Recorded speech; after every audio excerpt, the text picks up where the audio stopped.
Hey guys, welcome back to Covenant and Called. I'm one half of your hosts. My name is Trey. And I'm Gabby. Today we're going to be discussing navigating through trials.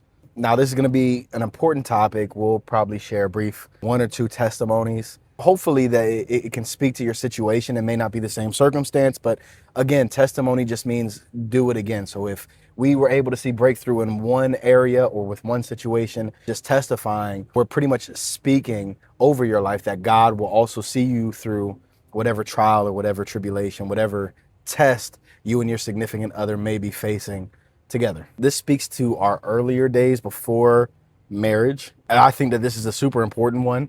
Gabby was pregnant. I'm not sure how far along she was pregnant, but I'm pretty sure it was like around the first couple of months when we actually found out. I was still in a gang and I was still living a certain lifestyle that I knew within myself was wrong.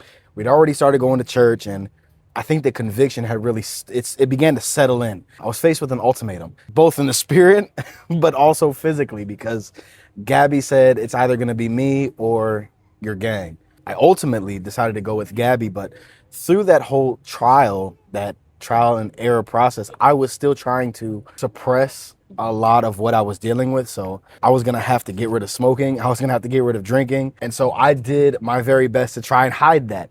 Right. So I would give her a yes outwardly, but behind her back, I was still trying to smoke. I was still trying to drink. I was still trying to go and hang out with the negative influences. I was unable to see at that time that God was using my wife to draw me out of that lifestyle. And there was a lot of battle through that trial, internally as well as, physically. But I don't know where everything kind of switched, or the light switch kind of kicked on for me, but ultimately it was a faith move. I didn't know what to expect. With gangs, you can't just get out. There's no exit door. There's no, hey man, I just want to take a chill pill for a little. No, there's none of that. Ultimately, I had to rely on faith, which I did. And God was able to provide a table before my enemies, and I was able to commune with him. It was a faith move, and I had to step out by faith.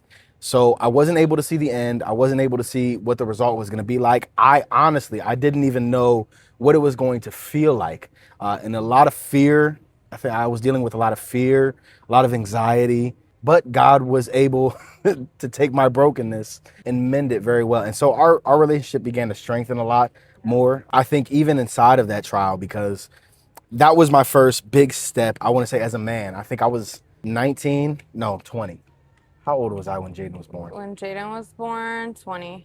But I was 19. So I was 19 because you were still pregnant. Oh, wait, no, yeah, you were 19. Yeah. So I was 19. I had pretty much lived with my parents up to that point. I had no outlook on life. I was thinking that I was going to be living this weird street life for however long and rely on those things. And I remember when Gabby was like, it's time for us to move out. And so a lot of those fears and anxieties that I was afraid to deal with by myself, now I was faced with those upon the surface. The good thing is that I had my wife, so I wasn't alone, right? So there's the benefit of being married, is that each and every challenge that you guys go through personally, you no longer have to face it alone. And she was there to comfort me. She was there to provide and reassure me that we're gonna be okay. But we got our first apartment.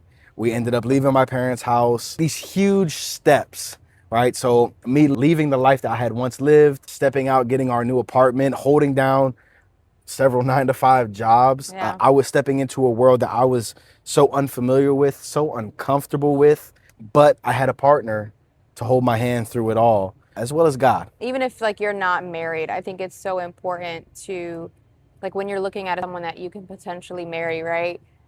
Making sure it's someone that you think you'll be able to go through trials with, right? And come out on the other side successful.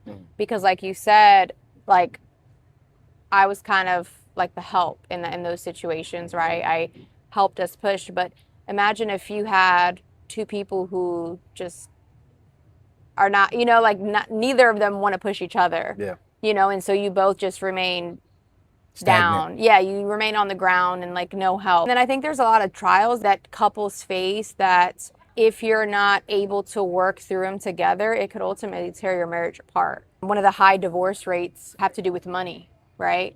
Like money, that can be something that can break your marriage, right? And I mean, we have gone through so many like trials when it comes to like losing jobs, you know, even, Debt. yeah, like debt. Our first apartment was like a perfect, our first apartment. I think at one point, both of us were jobless. We were in like $30,000 of debt and credit cards. Was it that much? Yeah. 'Cause the one Discover had like 12, right? And then I had the other two. So, I mean, it was crazy, right? And you know, it's very easy in those situations to like want to get up and leave, right? Or just kind of give up. But being able to work through those trials with your partner, I think is super important. At least one of you has to be able to say like, "Hey, we're going to get through it," you know? And I think there's been many times where we've kind of switched that role a little bit. Like there's times when my faith is under attack and you're like, babe, like we're gonna be fine, we're gonna get through this, you know. And early on I had to be the one that say like, hey babe, we're gonna get through it, right? Like don't worry. So when it comes to trials, being married to the right person Yeah. is so essential to being able to overcome those trials, right? And I think one of like the big ones that like we always have dealt with is like losing jobs. Yeah. If you think about it, it's always, I mean, even up until recently, right? Like it's like we're always losing jobs. And I mean, we know, right, that it's part of our call that God has for us. God clearly doesn't want us working a 9 to 5, and that's a whole nother story for another podcast. But it's like every time we try to go back into the 9 to 5, God is always shutting the door. I mean, we can give you stories that you'll be like, what the heck? Like, how did that happen? Right. Yeah. But ultimately, you know, if God has a will, a purpose for you, like you're not going to be able to fight that. You know, Yeah. whatever God's will is, you're not going to be able to fight it. You're going to go through it and you're going to have to learn the hard way. Like, hey, I have to be obedient to what God wants. But yeah. No, that's good. Piggyback off of what you're saying. I think it's also very important to know each other's strengths. Because I think in those moments, like I look back now, I wasn't afraid to allow Gabby to take control of certain situations, especially like finances. I suck when it comes to finances. If I see money, I like to spend it. Gabby is the same way. Don't let her fool you, but she's much smarter with her money and how she uses it. So I've also witnessed, and I've heard a lot of testimonies where guys are like, well, you know, I'm the man of the house, so I'm gonna make the financial moves. I'm gonna hold the money. I've even seen and witnessed couples that have separate bank accounts, like where the one doesn't have access to the other. We share a joint bank account, so she can see what's in mine, I can see what's in hers. She can draw from mine, I can draw from hers. There's an openness, right? Knowing each other's strengths and weaknesses, being able to be vulnerable with one another and knowing each other's strengths. That way, when you're going through the trial or you're going through whatever test it is that you guys are going through, you'll know, okay, my partner is strong in this. I'm gonna lean on them. Yeah. Right, and vice versa. I think that's like huge, especially like the bank account part, because it's like you're one, right? So why are we, and I mean everyone can entitled to their own opinion, but why are we having separate bank accounts when we're one? And why would I not be able to access your bank account? Like I do agree, like, you know, we can have joint accounts, you have your own, but we should still be able to access each other's whenever needed, right? Like if you have your own spending money, like I have my own spending money, like whatever. But for those couples who absolutely don't even know the passwords or have any access, like that's, I mean, you're one, right? So when you get married and you're saying through thick and thin, through sickness and health, like you're carrying all that person's like everything with them, right? Yeah. So if that you marry that person and they're in debt, you're in debt too. So what makes you think like you can have separate stuff? Like, I mean, you can, but you have to be able to access the other person's, right? And I think that's just essentially, it's also to hold that other person accountable. Because if you're spending willy-nilly and I don't have access to your account and I'm like, hey, where's our money going, right?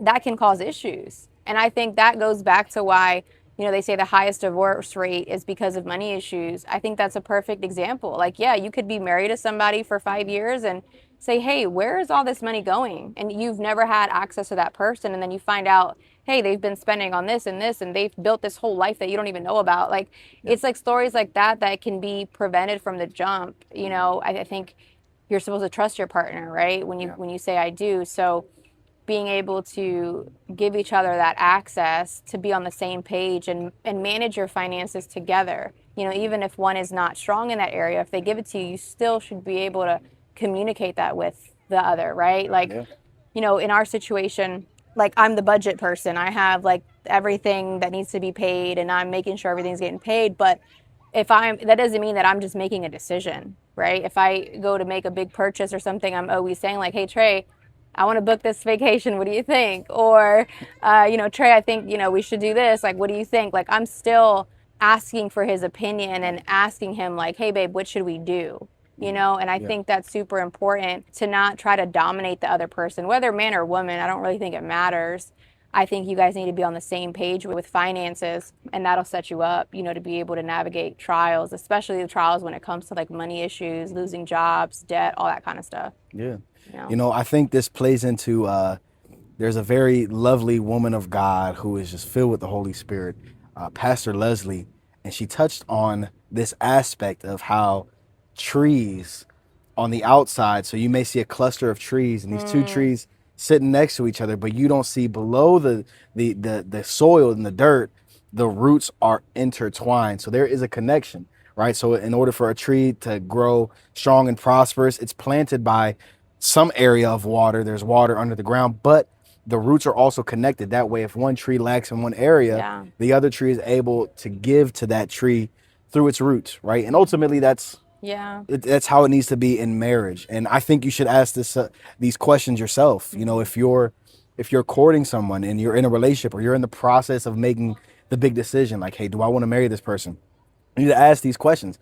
What areas of weakness does this person attribute strength to? How does this person help me improve in this area? Am I able to rely on this person? Are there secrets? Are there things that I don't have access to right now that I won't be able to access even with marriage? So you should be able to ask these questions yourself and then make a judgment call. If someone has reserved a part of their life and doesn't want to give you any access, even with marriage, I think that should let you know that that person does not have the same mindset, or he or she doesn't want to be one with you. When you're one with somebody, everything that was once private is now opened and revealed. The veil is removed, in a sense. Like back to when you're touching on the tree example, right? You're talking about the other person having that weakness and you being able to attribute something to that, right?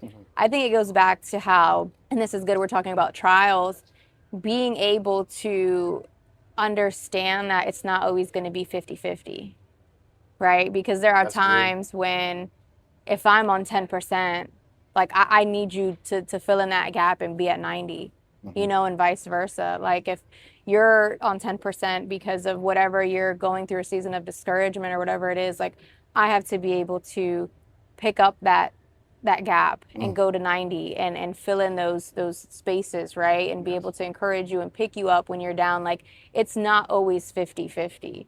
Even when it comes to kids, I think there's this huge misconception in the body of Christ that I have seen and have heard from, more than like 20 different marriages, right? The wife is not supposed to do everything.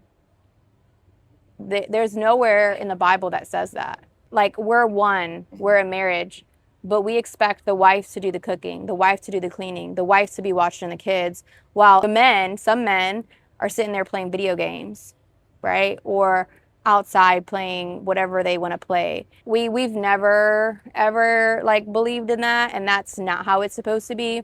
And that, I think, is ultimately leading you to a path of destruction if you're married, and that's how your marriage is, right? That's not how a marriage should be, right? You should have an equal balance. And I'm not to say there aren't some times, because yes, if I'm like sick and I'm in bed with the flu, right? Or vice versa, if Trey's in bed with the flu, then yeah, that's like, okay, like I'm gonna have to on that day be at 100 while he's at 0. But I'm talking about like regularly, it should be an even balance, right? So Trey does all the cooking in my house. I don't know how to cook for anything. So, and I don't mind that, right? Circumstantial. So if the wife knows how to cook better than the husband? Yeah. If you're a woman and you know how to get down in the kitchen and you're great, then yes, great, cook. Then maybe your husband should do the cleaning, right? But I think that there are many men who need to do a lot more. I think that this image that the woman should do everything is really bad and can essentially like push that woman away, right? Because there are many men out here who are stepping up and are helping, right? Trey is, I'm gonna brag on you a little bit, but when it comes to our kids, like he's sometimes like the mom.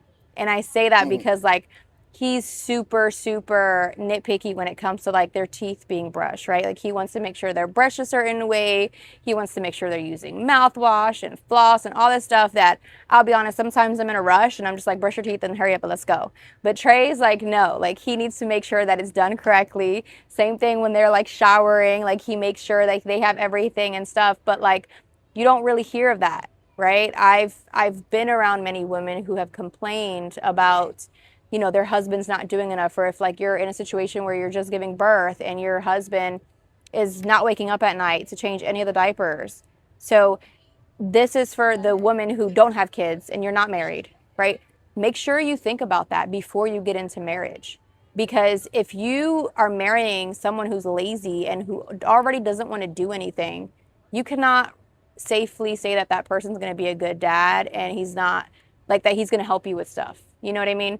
And so I will say like for Trey, like every time I gave birth, he was there helping me. He was helping me with the nasty stuff, the stuff that some men will probably be like, what the freak? Like, I'm not helping you with that, you know? But what is it? You say I do through sickness, through health, right? Like through everything. So, and it goes back to like, you know, one of the episodes where we said like love is a decision, right?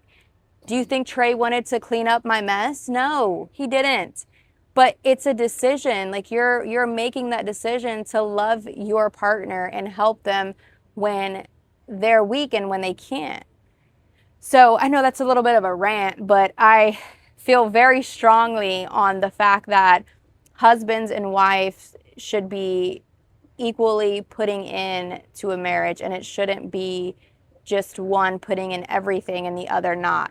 And again, back to the thing, like sometimes, yeah, sometimes we balance each other out. Sometimes if I don't feel like doing anything and he has to be 100, he'll do it. And sometimes if he has to go out or when he's gone on mission trips, like he does 0, I have 200. Like I get that. But I'm saying on a normal day, you know, when everybody's good and healthy and not on vacation or work or whatever, you should be able to help out your partner with chores, with whatever it is that they need help with, you know, and not just being lazy. That was a spanking of a rebuke. I know it was a little harsh. But yeah, no, I second everything that she said. Play each other's strengths. Use each other's strengths. Whatever your significant other is super strong in, know how to utilize that. Play it to your advantage. I don't think that there's such thing as like a lazy day when it comes to giving in effort. I think it's always at 100%, right? But sometimes my 100% is going to look like 20%. But just understanding one another and being able to know how to use each other's strengths and rely on each other's strengths, especially when we're weak. I hope that you were blessed. I know I really wanted to go a lot longer than the time allotted. We can do a part 2 for trials. Yeah, we only touched on like one trial in the very beginning. I think there's a lot more trials that I mean, there is a lot. Yeah, we could probably do like 10 episodes on trials. We'll get a little more diverse in the later episodes. It won't just be, you know, like these topics. I think like we'll be able to do testimony time and breakthrough time, even prophetic time. I think that there's a prophetic gift that Gabby has that she doesn't really like to share with a lot of people. But yeah, so thanks for tuning in. Stay tuned for episode 5 and we'll see you there. Bye guys.